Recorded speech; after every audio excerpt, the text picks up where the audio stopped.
电视剧《女兵日记》女兵报道当中的情侣档罗晴和杨平，戏里谈恋爱，但是戏外的好交情靠一起约到健身房来维持。尤其过年大鱼大肉之后，更需要加紧脚步健身，才不会让赶拍中的电视剧无法联系。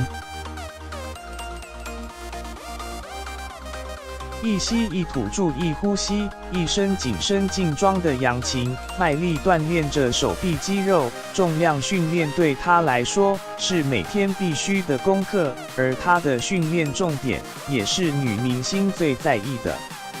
艺人杨晴注重腿部跟背部线条，如果你臀部这一块练得很好看的话，其实整个比例会看起来很漂亮。而且有时候工作很累，然后工作很累的时候，当你加强腿部的时候，隔天精神反而会更好。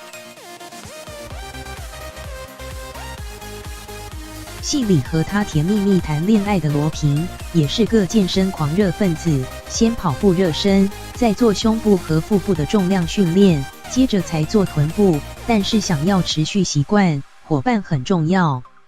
杨晴 vs 罗平，拍戏的时候都会跟像小白啊、李宣荣啊、罗平啊，大家一起去健身房，找朋友一起，找对象一起，可以互相激励。可以找朋友一起去，然后就会互相激励对方。而且有时候你看到别人玩出来，哇，很苗条，你就会不自觉自己去偷做半个小时，是互相激励的一个感觉。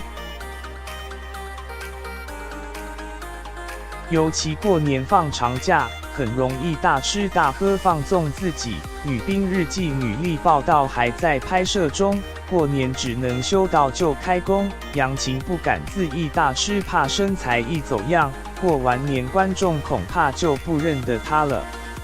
杨晴 vs 罗平，猪年行大运，今年可以像猪一样圆圆满满的，祝大家诸事大吉，天天都珠光宝气。